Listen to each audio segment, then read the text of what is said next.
Tonight's episode of Monday Night Raw was definitely a lazy episode by the WWE and one that was really hard to sit through. Normally I talk about everything that happens on Raw in these reviews, but for this week, guys, I just can't. A lot of the stuff was just filler crap. I just don't know what the fuck the WWE is going to build towards Night of Champions, but I'll talk about some of the major points that happened this week on Monday Night Raw, so let's get started with this one. I felt the opening promo to Raw was one of the few highlights of this show. I really like what Shawn was doing as like that kind of heel role in this segment. Hulk Hogan as that ultimate babyface role. And Ric Flair as kind of the tweener middleman type of role. I really felt they did a good job. The only problem with this segment is then afterwards, you know, when they're getting to a climax talking about Cena and Lesnar, they have John Cena come out, suck the life of this promo, you know, pretty much suck up to the Hall of Famers, pretty much act like he's okay. That beatdown didn't mean anything to him at SummerSlam. He's still the same John Cena. Like, really, you have the guy come out. He's like, you know, after I got my ass kicked by Brock Lesnar, I'm fine. I'm ready to go. I asked the trainer, where's Brock Lesnar so I could beat him again, Jack? I was just like, are you kidding me? Really? John Cena's fine after that beatdown?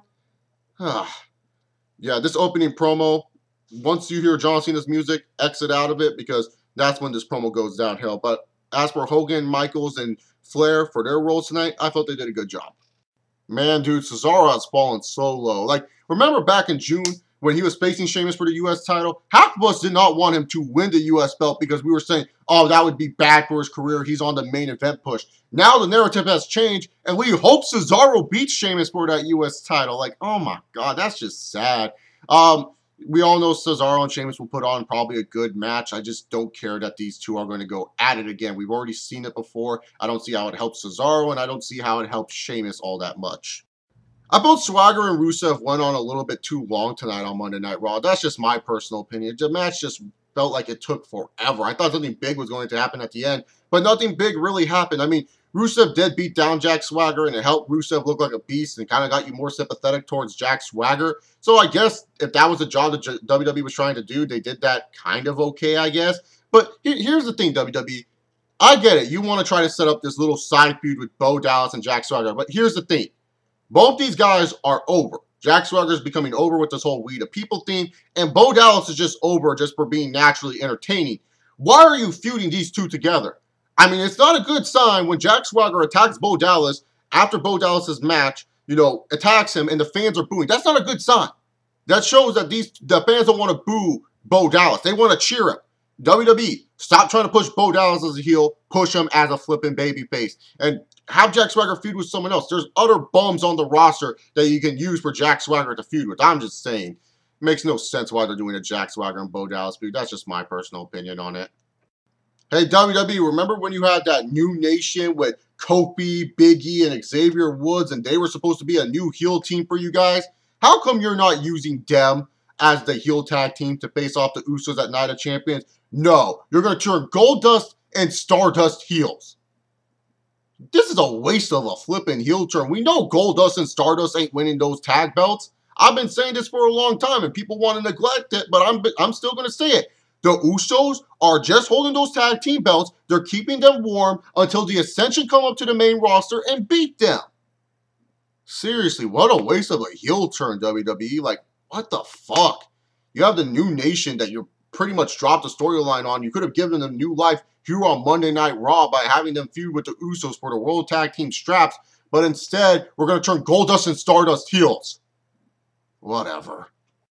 WWE has lost me on this Paige and AJ Lee feud. Like, I just can't get into it, guys. I really can't. I don't care about their little lesbian undertones. Paige and AJ Lee, to me at least, they're not like two women that I want to see have like lesbian action with. That's just me. I just don't want to see Paige and AJ Lee do this lesbian type of stuff. I don't know. I just don't care. Like I said, like it's nothing against the two women as performers. Like Aaron T, when they get into the ring at Night of Champions and they're given 10 to 12 minutes, they'll steal the show. They'll put on a great match. But just the storyline and the characters are running, I just don't really care for it all that much. And that's just the sad and honest truth. Now, if they would have given Paige and AJ Lee, let's say like a talking segment like they did with Nikki Bella and Brie Bella, and they weren't acting psycho crazy, I think I would probably care about this feud a little bit more. You know, I just don't care about the lesbian undertones in this one. I know a lot of you internet fans do, but it's just like, come on, really? Paige and AJ Lee being lesbian undertoned is not as good as Dawn Marie and Tori Wilson, and it is not as good as Mickie James and Trish Stratus. And if you want to compare Paige and AJ Lee to Dawn Marie and Tori Wilson and Mickie James and Trish Stratus, get the fuck out of here. Seriously, just get out of here. Seth Rollins' eulogy on Dean Ambrose, I thought it was fine. It was a good way to get heel heat on Seth. I thought they did a good job with this one. Roman Reigns coming out, all of a sudden he cares about Dean Ambrose again. You know, he didn't care about Dean Ambrose when Dean Ambrose was getting attacked months and months in advance, but now all of a sudden he does care about Dean Ambrose, and he wants his revenge and wants to face off against Seth Rollins.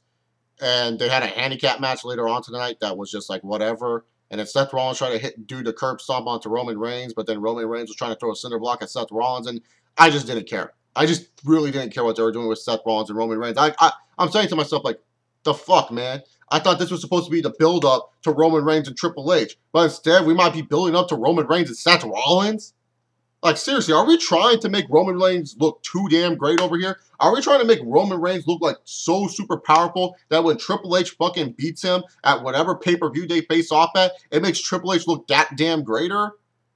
God damn, dude. Just move on already.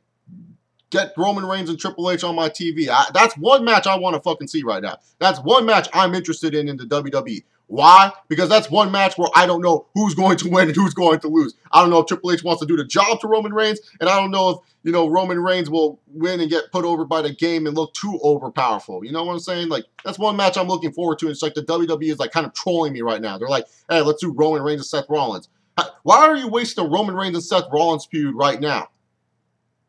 You couldn't find some random fuck for Seth Rollins to feud with?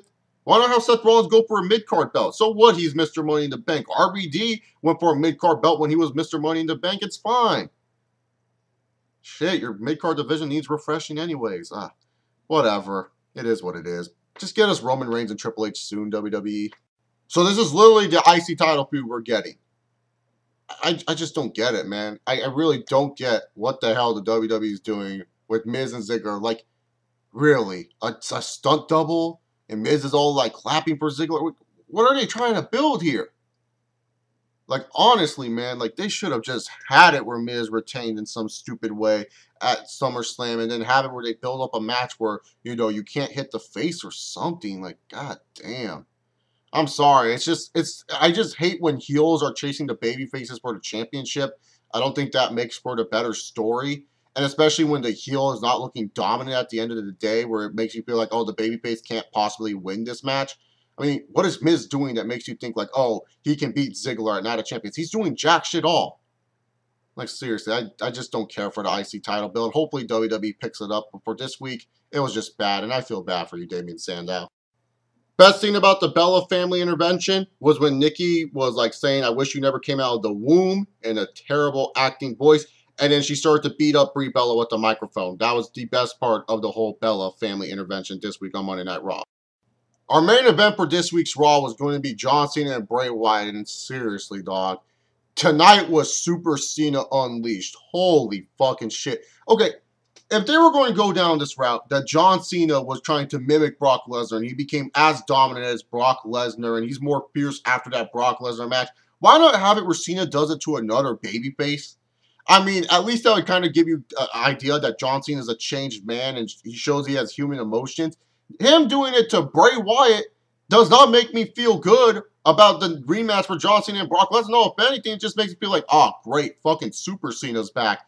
This was Super Cena Unleashed. And then the match doesn't even end clean because Eric Rowan and Luke Harper, they go in to go attack John Cena. And then all of a sudden, Big Show and Mark Henry run out. And then pretty much a tag team match, John Cena cleans house. AA's Rowan, AA's Harper, AA's Bray Wyatt. I mean, really, to be honest, he just freaking cleaned house and made the Wyatt family look like chumps tonight. This was Super Cena Unleashed.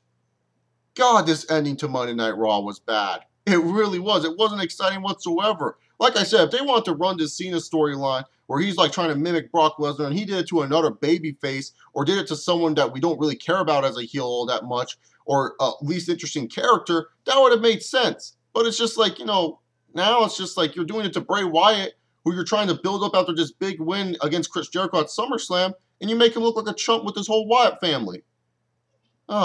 Just a bad ending. This was Super Cena Unleashed tonight, and it was bad.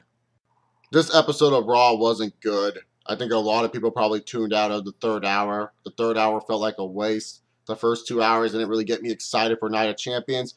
I just felt this episode of Monday Night Raw wasn't good. But what about you guys? What did you feel about this episode of Monday Night Raw? Comment down below your thoughts on it. If you guys like me, check out all the other content on my video. I did a WWE Vengeance 2007 review. That will be in the description box. And also a video on Kurt Angle. So those two videos will be in the description box if you're interested in checking those out. Anyways, guys, I am out of here. Hope you guys enjoyed this video. Don't forget to follow me on Twitter at ChaseOffer68. Check out my website, Chilling with Chase. I'll see you all next time. Peace.